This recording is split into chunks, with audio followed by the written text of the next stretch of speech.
Hello student, welcome in class. अब हम देखते हैं सिंधु घाटी सभ्यता की क्या क्या विशेषताएं थी।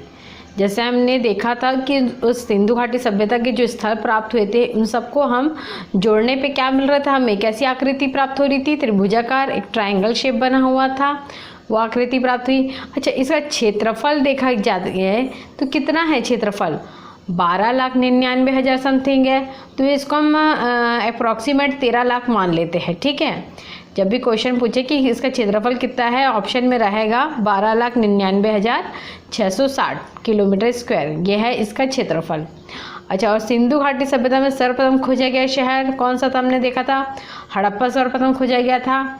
और भारत में खोजा गया कौन सा है, रंगपुर है। और स्वतंत्रता के बाद खोजा गया प्रथम शहर है रोपड़, भारत में। ठीक है, और सिंधु सभ्यता का सर्वप्रथम लेख लिखा किसने लिखा, चार्ल्स मेसन ने लेख लिखा है। और व्यवस्थित उत्खनन किसने कराया है, किसने कराया है व्यवस्थित उत्खनन, सर जॉन मार्शल ने व्यवस्थित उत्खनन कराया है। ये हो गई विशेषता। अब हम देखते हैं इनका धार्मिक जीवन कैसा था। तो धार्मिक जीवन के बारे में देखते हैं हम कि ये क्या थे, प्रकृति की पूजा करते थे, प्रकृति की पूजा करते थे, मातृ देवी की पूजा करते थे। क्योंकि हमें हड़प्पा में जो है मातृ देवी की मूर्ति प्राप्त हुई है, इससे क्या पता चलता है कि ये लोग मातृ देवी के उपासक थे। इनका जो समाज था वो मातृ सत्तात्मक था, यानी मातृ प्रधान था, ये हमने देख लिया। और क्या है, यहाँ पे मंदिर का कोई साक्ष्य प्राप्त नहीं हुआ है। ये धार्मिक तो थे, प्रकृति की पूजा करते थे, मातृ देवी की पूजा करते थे, लेकिन मंदिर का कोई साक्ष्य प्राप्त नहीं हुआ है। और क्या है इनके बारे में कि ये पीपल का पेड़, एक श्रृंगी और कुबड़ वाले बैल को शुभ मानते थे। किसको शुभ मानते थे, श्रृंगी और एक कुबड़ वाले बैल को शुभ मानते थे। हमने मोहनजोदारो मूवी देखी है, अगर नहीं देखी है तो उसको देखना मूवी को। उसमें क्या है कि ऋतिक रोशन जो रहता है हीरो, वो क्या देखता है, अपने सपने में एक बैल को ही देखता है। तो वही बताया गया है कि वो क्या है, उनके पूजनीय रहते हैं उसमें। ठीक है, तो पीपल का पेड़, एक श्रृंगी और कुबड़ वाले बैल को शुभ मानते थे। अग्नि पूजा के भी साक्ष्य प्राप्त हुए हैं। कहाँ से, हमने देखा था कालीबंगा में, खेतों में अग्नि कुंड। ठीक है, तो इससे क्या पता चलता है, अग्नि पूजा के भी साक्ष्य प्राप्त हुए हैं। पशुपति देवता की भी पूजा करते थे, पशुपति देवता की भी पूजा करते थे, क्योंकि पशुपति की मुहर प्राप्त हुई थी मोहनजोदारो से। ठीक है, और क्या है, ये बलि प्रथा भी प्रचलित थी उस समय, बलि प्रथा भी प्रचलित थी। जादू टोने में भी इनका विश्वास था, जादू टोने में विश्वास करते थे, स्वास्तिक की पूजा करते थे और लिंग यानी शिवलिंग की पूजा किया करते थे। और क्या है, शिव पूजा कर रहे हैं, नदियों की पूजा कर रहे हैं, वृक्षों की पूजा कर रहे हैं, पशुओं की पूजा कर रहे हैं। ये नदी यानी इसलिए कहा गया ना, ये प्रकृति की पूजा करते थे। प्रकृति में क्या आ रहा है, वृक्ष आ रहे हैं, नदियाँ आ रही है, जीव जंतु जो थे उनकी भी पूजा कर रहे हैं। कई स्थानों पे ताबीज भी मिले हैं। इससे क्या पता चलता है कि वहाँ के लोग क्या थे, अंधविश्वासी थे। क्योंकि जादू टोने में विश्वास कर रहे हैं मतलब वो अंधविश्वासी ही है। ताबीज भी प्राप्त हुए हैं। तो इस प्रकार इसका हम धार्मिक जीवन जो देख लिए हैं, अब हम इनका नेक्स्ट देखते हैं। अब हम इनका सामाजिक और आर्थिक जीवन देखेंगे। इनका सामाजिक जीवन में समाज कैसा था, मातृ सत्तात्मक था। अच्छा, और क्या था, इनका समाज जो था वो कई वर्गों में बटा हुआ था, जैसे शिल्पकार, बढ़ई, जुलाहा, पुरोहित। पुरोहित वर्ग को सबसे ज़्यादा यानी कि मेन मानते थे, दबदबा उन्हीं का रहता था पुरोहित वर्ग का। बाकी जो थे जैसे कि वर्णिक हो गया, ये कृषक हो गया, ये निचले वर्ग में आ जाते थे। ठीक है, और मनोरंजन के साधन भी रहते थे उनके पास। क्या करते थे मनोरंजन के लिए, नृत्य करते थे, शिकार करते थे, पशुओं की लड़ाई कराते थे। अब इस ज़माने में क्या है सबसे अच्छा मनोरंजन का साधन, क्या है, सबको ही जानता है, मोबाइल है। बस मोबाइल एक बार किसी को मिल जाए उसके बाद तो सारी दुनिया ही भूल जाएंगे। ऐसा हो गया आजकल मनोरंजन का साधन। वो बच्चे हो, बड़े हो, बुजुर्ग हो, किसी को भी मिल जाएगा मोबाइल, वो सब सिर्फ व्हाट्सअप, फेसबुक यही सब में लगे रहेंगे। तो उस ज़माने के लोग असली मनोरंजन क्या करते थे, देखो नृत्य, शिकार, ये सब जो है ना असली मनोरंजन। शतरंज खेले, पासा खेले, वाद्य यंत्र, इन सब पे यानी कि ज़्यादा फोकस करते थे मनोरंजन के लिए। मोबाइल रहता तो इन लोग भी मोबाइल यूज़ करते हैं। नेक्स्ट है ये वस्त्र। वस्त्र क्या पहनते थे, ऊनी और सूती, और आभूषण स्त्री और पुरुष दोनों पहनते थे आभूषण। ठीक है। खान पान कैसा था इनका, शाकाहार मांसाहार दोनों था। बहुत सिंपल है इनका सामाजिक जीवन, ज़्यादा कुछ टफ नहीं है। आर्थिक जीवन भी देखते हैं हम। आर्थिक जीवन में है इनका अर्थव्यवस्था जो थी, यानी कि पैसे कैसे कमाते थे, कृषि से कमाते थे, व्यापार से कमाते थे, दोनों पे आधारित थी यहाँ की अर्थव्यवस्था। खेती में क्या करते थे, गेहूँ, जौ, धान, मटर, राई, तेल, जैसे सिंपल अभी होता है वैसे उन ज़माने में भी इन लोग गेहूँ, जौ, धान सबकी खेती किया करते थे। कपास उगाने का श्रेय जो है, कपास उगाने का श्रेय किसको जाता है, सर्वप्रथम इन्हीं को जाता है, इंडस वैली सिविलाइजेशन यानी सिंधु घाटी सभ्यता के लोगों को ही जाता है। और कपास की खेती करने के कारण इन्हें क्या कहा गया है, हिंडन कहा गया है। कहीं कहीं दोहरी कृषि के भी साक्ष्य प्राप्त हुए हैं। और पशुपालन में किसके क्या क्या पशुपालन करते थे, ये बैल, बकरी, ऊँट, बतख, मुर्गी, खरगोश, ये सब जो है ना पालतू जानवर, इन सब को ये पालते थे। लेकिन गाय जो है उसका कोई साक्ष्य प्राप्त नहीं हुए हैं। गाय के और शेर के कोई साक्ष्य प्राप्त नहीं हुए हैं। तो ये था इनका आर्थिक जीवन। अब हमने विशेषता तो देखी, सामाजिक, आर्थिक, धार्मिक, इनके क्या बोलते हैं, इनके जो समाज था उसके बारे में देख लिया, धार्मिक जीवन के बारे में देख लिया, और इनका आर्थिक जीवन कैसा था वो देख लिया। अब और क्या क्या वहाँ पे विशेषताएं थी यानी देख ले। जैसे ये देखते, पहला नगरीय सभ्यता। नगरीय सभ्यता में क्या आएगा, मेन क्या क्या रहेगा नगरीय सभ्यता में, अगर कोई नज़र डालेगा तो क्या रहता है, उस नगर की सड़कें कैसी है वो देखा जाता है, वहाँ की इमारतें कैसी है। तब तो स्मार्ट सिटी का दर्जा दिया जाता है ना, कैसे स्मार्ट सिटी की घोषणा की जाती है। कोई भी सिटी में हम पहले देखते हैं वहाँ की सड़कें कैसी है, वहाँ की इमारतें कैसी है, वहाँ पे जल प्रबंधन कैसा है। तो वो सब के आधार पे क्या होता है, उस नगर को एक यानी कि शहर को स्मार्ट सिटी कहा जाता है। तो ये देखते हैं उस समय की नगरीय सभ्यता किस टाइप की थी। तो सबसे पहले सड़कें देख लेते हैं। सड़कें जो रहती है, ये देखो, ये मैंने डायग्राम बनाया है यहाँ पर। सड़कें देखो, ये मकान, ये ब्लॉक बने हुए हैं। ब्लॉक में क्या है, छोटे छोटे मकान हैं। इनके बगल में देखो ये सड़कें हैं, और बीच बीच में क्या है, ये गली भी बनी हुई है। ये है गली, ये गली कहा जाएगा छोटी छोटी, और ये जो है मेन क्या है, ये सड़कें। अब देखो जो भी सड़क बनी है वो एक दूसरे को कैसे काट रही है, समकोण पे काट रही है, 90 डिग्री पे काट रही है सब।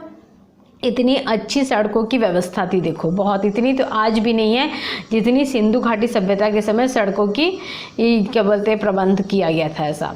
जल प्रबंधन कैसा था, जल प्रबंधन भी बहुत अच्छा था। जैसे ये मकान है, मकान से जो भी वेस्ट वाटर जो रहता है उसको निकालने के लिए क्या था, एक छोटी नाली बनी थी। छोटी नाली जिससे जो भी निकलता था गंदा पानी, वो एक बड़ी नाली के थ्रू, बड़ी नाली में मिलता था, और उसके बाद शहर के बाहर किसी नाले में जाके मिल जाता था। ये देखो, ये ऐसा, ठीक है, ये थी वहाँ की जल प्रबंधन प्रणाली।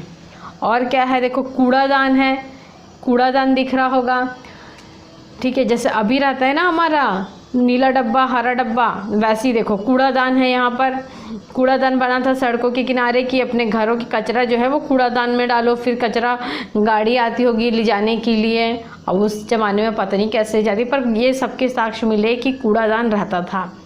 और देखो ये जो है एक वार्ड टाइप रहता था, वार्ड में इतने इतने मकान हैं, ऐसा मोहल्ला जैसा।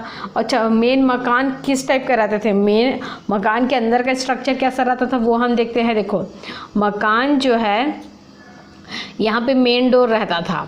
मेन डोर कहाँ खुलता था, वो अंदर की तरफ खुलता था, ऐसे गली के सामने में नहीं, पता चले यहाँ से गाड़ी मोटर आ रहा है और गेट अगर बाहर खुले तो वो गेट ही उड़ जाए। इसलिए ऐसा बनाए थे, कितना अच्छा टेक्निक का यूज़ कर रहे थे। देखो कि पहले अंदर दरवाज़ा खुल रहा है, फिर जैसे ही जाते साथ में हॉल रहेगा, गेस्ट वेस्ट आ गए उनको बैठा हो हॉल में, और आजू बाजू हॉल के क्या थे, रूम था, किचन था, ये सब थे। बहुत बढ़िया यानी कि यहाँ पे अरेंजमेंट रहता था। और क्या था, पानी के लिए देखो यहाँ पे कुआं बना हुआ था, ठीक है, मकान के अंदर ही क्या बना था, हर मकान में एक कुआं रहता था कि पानी की कोई दिक्कत ना हो। इतना अच्छा यहाँ पे स्ट्रक्चर रहता था। और मकान कितने टाइप के होते थे उस समय? देखो, मकान 2 टाइप के होते थे। एक निजी घर होता था, सार्वजनिक भवन होता था। निजी घर में एक छोटा टाइप का रहते थे और एक बड़ा, 2 टाइप के रहते थे। बड़ा जो था तो धनी वर्ग लोगों के लिए था, छोटा जो था वो गरीबों के लिए, जो आज भी रहता है। छोटा जो है वो 2 कमरों का है, बड़ा जो है वो 2 मंजिला है। सार्वजनिक भवन भी रहते थे, जैसे हमने सार्वजनिक में देखा था ना, स्नानागार में छोटे छोटे कमरे बने हुए थे रहने के लिए, लोगों के लिए। अन्नागार भी था, अनाज को रखने के लिए। ये सब क्या रहते हैं? ये सार्वजनिक भवन। और भी अन्य टाइप के भवन रहे होंगे। और क्या था? ईंटों का उपयोग किया जाता था ये सब बनाने के लिए, मकान बनाने के लिए, जो भी सब बनाते हैं उसके लिए किसका यूज़ करते थे? ईंटों का। अब ईंटें भी किस टाइप की होती थी? 2 टाइप की होती थी, आग में तपाकर और धूप में सुखाकर। और जो धूप में सुखाते थे वो कैसे रहती थी? वो दीवार बनाने के लिए यूज़ करते थे, धूप में जो सुखा दिए उसको। और जो आग में तपाते थे वो ज़्यादा मजबूत होगी, इसलिए उससे क्या बनाया जाता था? उससे नींव बनाई जाती थी। ठीक है, और देख लेते हैं हम नेक्स्ट। ये देखो, जो मैंने अभी बताया है वो पूरा पॉइंट टू पॉइंट वही है ये, कि सिंधु घाटी सभ्यता को नगरीय सभ्यता कहा गया है क्योंकि वहाँ की सड़कें, जल प्रबंधन प्रणाली तथा भवनें कैसी थी? सुव्यवस्थित थी। मकान 2 प्रकार के थे, निर्धन वर्ग, धनी वर्ग। सड़कें कैसी थी? ईंटों और पत्थरों की बनी होती थी। नींव बनाने के लिए आग में तपाकर बनाते थे ईंटों को। दीवार बनाने के लिए धूप में सुखाकर बनाते थे। ईंटों का साइज़ भी देख लिया था। सड़कें 90 डिग्री पे समकोण काटती थी। जल निकासी देखा हमने, कूड़ादान का देखा। अच्छा, मकान में क्या रहता था? अंदर पे बरामदा, ये सब देख लिया हमने। कुआं रहता था पानी के लिए। ठीक है। अच्छा, कुएं के साक्ष्य कहाँ मिले? देखो, मोहनजोदारो से कुएं के साक्ष्य प्राप्त हुए हैं, 700 कुएं। ठीक है, अब हम देख लेते हैं कि हड़प्पा संस्कृति का पतन जो हुआ, हड़प्पा में जो शहर मिले वो देख लिया हमने, उनके क्या क्या चीज़ें प्राप्त हुई वहाँ से, वहाँ पे की क्या विशेषताएं थी, ये सब देख लिया। अब हड़प्पा संस्कृति का पतन का कारण भी देख लेते हैं। पतन का कारण जो है वो बहुत सारे हैं, क्योंकि जो इतिहासकार आए हैं उन्होंने अपना अपना अलग अलग मत दिया हुआ है। ठीक है, जैसे बताया गया है कि सिंधु नदी में बाढ़ आने के कारण सभ्यता का नष्ट हुआ है। मैक्सिमम लोग यही माना गया है कि ये किसने कहा है? अर्नेस्ट मैके ने। यहाँ पे देखो, सभ्यता का नष्ट से याद रखना, यहाँ भी नष्ट आ रहा है, अर्नेस्ट। ठीक है, आर्य के आक्रमण के कारण हुआ, ये गर्डन चाइल्ड ने कहा। जैसे चाइल्ड का चाइल्ड कर देते हैं, किसी चाइल्ड पे क्या हुआ? आक्रमण हुआ, ऐसा। भूकंप के कारण किसने कहा? ये जॉन मार्शल। ये सब का विद्वान या इतिहासकार है जिन्होंने अपना अपना मत दिए हैं कि इसके आधार, उन्होंने कहा है कि पतन किस वजह से हुआ है वो बताए। किसी ने कहा है कि वनों की कटाई के कारण, फेयर सर्विस ने कहा है। ठीक, ये हो गया। किसी ने कहा है नदी की शुष्कता के कारण, सुदैन अग्रवाल ने कहा है। जलवायु परिवर्तन किसने कहा है? ऑरेन स्टीन ने कहा है। जलवायु परिवर्तन किसने कहा है? ऑरेन स्टीन ने। प्राकृतिक आपदा का किसने कहा है? KUR केनेडी ने। ऐसी ये इतिहासकार है, इनका हम कुछ भी ट्रिक बना के कर सकते हैं याद। ठीक है, फेयर सर्विस का हम जैसे वनों की कटाई से, फेयर नहीं है ये, वनों की कटाई होना अच्छी बात नहीं है, फेयर नहीं है ये, ऐसा याद कर लो।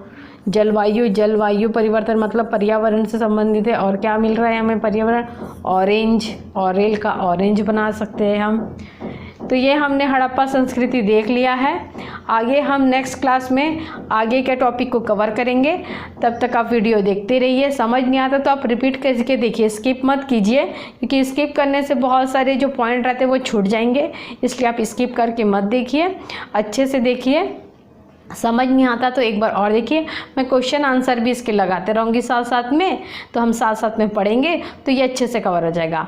और मेरे वीडियो को लाइक कीजिए, सब्सक्राइब कीजिए और बेल आइकन को टिक कीजिए। ठीक है, ताकि आगे की वीडियो आपको मिलते रहे। Okay, thank you student.